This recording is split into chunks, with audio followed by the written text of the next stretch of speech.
Kerli, and you're from Estonia. Yes. Can you talk a little bit about growing up there? Well, it's all about perception, right? So it's there. The nature there was beautiful, and I had a very interesting upbringing. I grew up in a small town of 5,000 people. It's called Elva, which actually means fairies, and 11 in Swedish. And it was, a magical small town in a way that I could just go out of my house and lay down in the forest and pick blueberries and mushrooms straight into my mouth. But then at the same time, like the building that I lived was built during the Soviet times. So it was like, in every building there was like 100 families living, and everybody's apartment looked the same, and everybody's furniture looked the same, and everybody's dishes looked the same. And like when I was born, it was still like during the Soviet Union times, you could get 2 types of tiles for your bathroom, pink or green, and two different types of shoes that people were wearing, black or brown.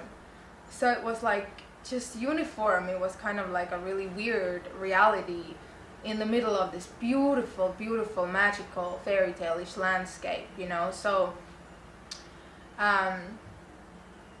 I felt super restricted because I didn't really know. I was living in this wonderful place, and I didn't really even know any creative people. So I was just always wondering, what was beyond this reality. And I saw a lot of dysfunction growing up. So I was just always like, the dream of becoming an artist and moving to America was kind of like my escape back then. So it was interesting times, and I know it's a really long answer. So Do you go back there a lot still? Do you have your parents and family there? Yeah, I go about once a year, and it's so different because I'm the same, but I'm such a different person than when I was. So it's very weird to go back. It's amazing, but it's also a little bit hard. So why did you choose Los Angeles to come? Was that your first place that you wanted to come to, or was it just because of work, or?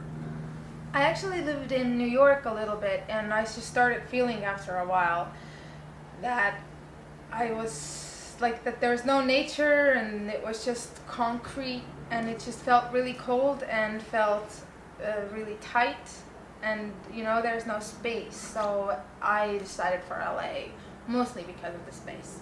Yes, too. I used to live in New York too, so I totally get how that goes.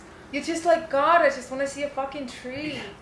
And like it's amazing to like sit in the subway and like to look at all these people and like wonder what their day was about and like what their stories and like all those things, and it's inspiring. But then after a while you're just like, stop fucking touching me. It gets right tiring. Like it just gets like you just want to hit people like on the street because you just feel like there's no space. I totally agree. Yeah. Was music always your first passion? Like that was like you knew that you wanted to do music? Since I was born, I knew that I wanted to do music. I mean, I had some other dreams, like I wanted to work in a zoo, and I wanted to work in a toy store, or like be a hairdresser, like all the typical little girl's dreams. But I don't know, like I saw this talent search on TV. Actually, by the time I was 14, because I did like ballroom dancing and all these things when I was little, and by the time I was 14, I was like, I'm going to be an artist, and I'm going to seriously focus now to be an artist. So I kind of dropped everything else. And when I was 16, I dropped out of school and like was just in and out of Stockholm, like writing with every Swedish songwriter. So it's like I started working doing this when I was like 14 years old. Obviously, in the beginning, like you don't really understand like what it's about, and you think you're like really special in your small town. So you're gonna land in LA and they're gonna roll out the red carpet and boom, you've arrived, But then it's like, you get here and you realize you get very humbled by the fact that the city is full of incredibly talented people. And it is very, very rough to make it, and you just have to sacrifice a lot and like just work your butt off. It's like with anything that you do, I hung out in Miami last week with like the guy that won gold in swimming in the Olympics, and it was just like I always compare it to. It was interesting to talk to him about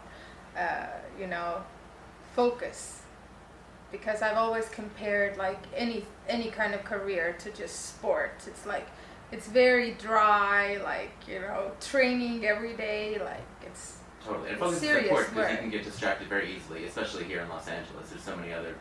Yeah, and you gotta just keep it about, like, I personally keep it like just about the music, and when I talk to people online and when I'm like able to inspire somebody, like just very much stay in the focus of that feeling and that mission, because then it's not about what chart you're in or how much your single sold, and just all that bullshit that happens around it when people pay attention to what you do. So it's just I try to keep it like very focused. How would you describe your style of music, and like who are some of your biggest influences? Like I know bubble goth is a term that comes up. Bubble goth. Yeah, bubble goth really. I would say that Love Is Dead had more of the bubble goth sound. It was very moody. So bubble goth is just the term that is one of the terms that you can kind of describe if you want to describe my world. And if you look around, I have pink skulls, and it's just I like the gothic fashion, but with kind of like a rave twist. I love to make it colorful. And how would I describe my music?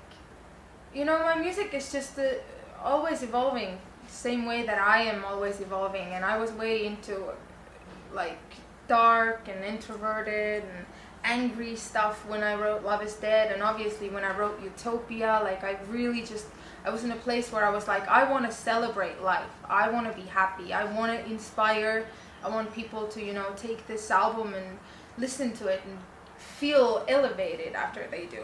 And I'm already thinking about my next album, and that is going to be a whole other character that nobody else can expect. So Well, that sounds exciting. I am very excited to write my third album. I'm going to do something absolutely insane to write it, and I'll talk about it when it's done. You call your fans moon children, or maybe your fans call themselves moon children. Can you explain how that term came to be a little bit? Moon children, actually, Moon children started actually before my music came out. It started on MySpace about like 6 years ago. And it was just, I was blogging on MySpace a lot and just talking about like things that worried me about the world and whatever. And there was a bunch of teenagers that really connected to it. And they were mostly, the underdogs and the outcasts. So, speaking about teenagers, I know that you had struggled as a teenager. So, I wanted to see what you would say to teens out there today that are having trouble fitting in, or maybe battling depression, or feeling, outcast, or if you had any advice for people like that. It's just a thing, like when I was 16 years old, I didn't have any friends in my school because I grew up in a super restricted small town where it's like everything was just very much in the box. I started coloring my hair with Sharpies because like I didn't have hair color available. Like we didn't have Hot Topic. I went to this church clothing sale. Like I didn't have any money for clothes, so I went to this church clothing sale, and there's like this one really famous like punk actress that always donated her things to the church. So I got all her things for like 10 cents. And I was piercing myself, and I was piercing my friends, and just really depressed by this town and this environment that I was growing up in. And obviously, yes, like when I was 17, I used to cut myself and wanted to commit suicide. And so now when you guys are writing on my wall that like you're cutting yourself, I'm like, listen, it is gonna pass. Like what you're born into sometimes is a massive challenge to overcome, but you can overcome.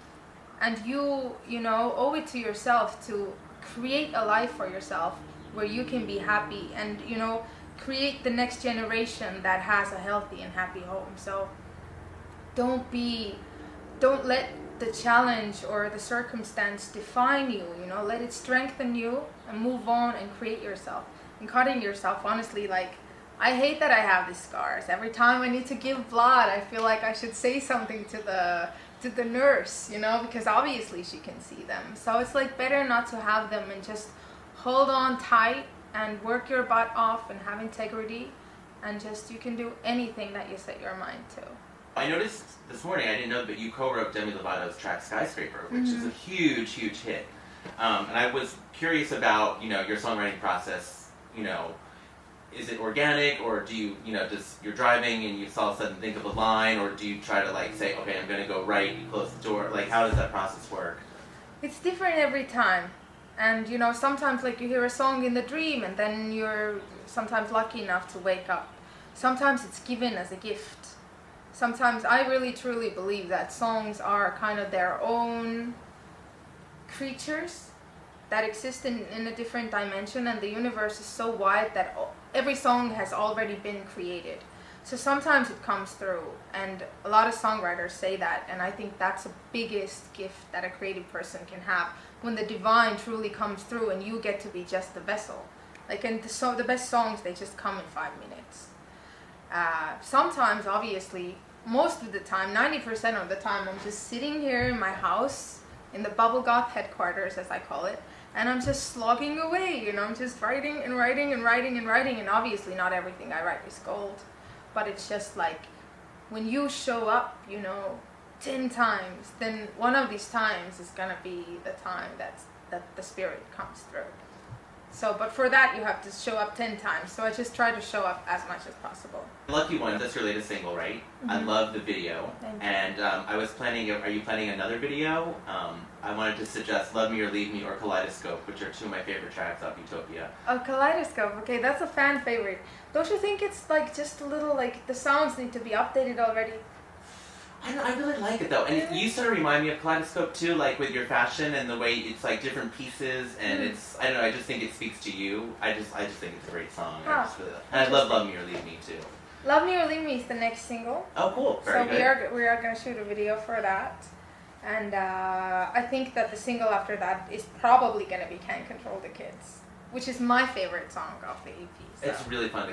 The chorus is really catchy. It is super fun, and I have all the treatments already written in my head. So, and on paper I actually have the Can't Control the Kids video treatment. I just need $300,000 to do it. But I can do it for 20, and I will. So this summer, hopefully, we'll have it. Awesome. I'm looking forward to that. Let's talk a little bit about fashion. You have an incredible sense of style that's completely unique. Were you always into fashion? Like, as a little girl, were you play dress up and that sort of stuff? What you had in Estonia, maybe there wasn't much to dress up with, but... Yeah, we didn't have too much, but it was just like, I was always really into the spectacle. So it's like, we didn't have much, but, every time I'd go out to play with my friends, I'd like bring my whole closet, and like we'd all have to dress up, and like I always like to make it special, and I just always have friends. They had to help me carry things because I took so many things because I couldn't just play. Yeah, so my cousin actually came to visit me for the first time in the States, that I've lived in LA for 6 years, and she was like, and I made her like cut things out of foam because I was like making this outfit, and she just like was kind of the part of the madness, and the only thing she said was, "Wow, nothing has changed." That's so cute. Would you ever want to start your own clothing line? Is that something you'd be interested in, or? Yeah, I really, really do. But maybe it's a gift, maybe it's a curse. I don't know exactly yet. Is that I've had lots of opportunities to do things. But I'm such a perfectionist that it's very hard for me to, take it home when like there isn't true creative connection there. So, but most of my performance outfits and stuff I do hand make, and a lot of stuff in the music videos and stuff. So we'll see where it goes. I have tons of ideas. Cool. So what's next for you? You're working on your third album. Is there any other plans that you want, fans to know about, or anything upcoming that you're excited about? Yeah, it's just, I've started to play around a lot more. So I'll hopefully be in your town, and Utopia full length. I'm making new videos. I'm working on a couple of very exciting collaborations that I'll talk about when they're coming out. And, just honestly trying to be happy, most importantly. Great. Thank you so much for taking the time out. I hope that wasn't too painful. No problem.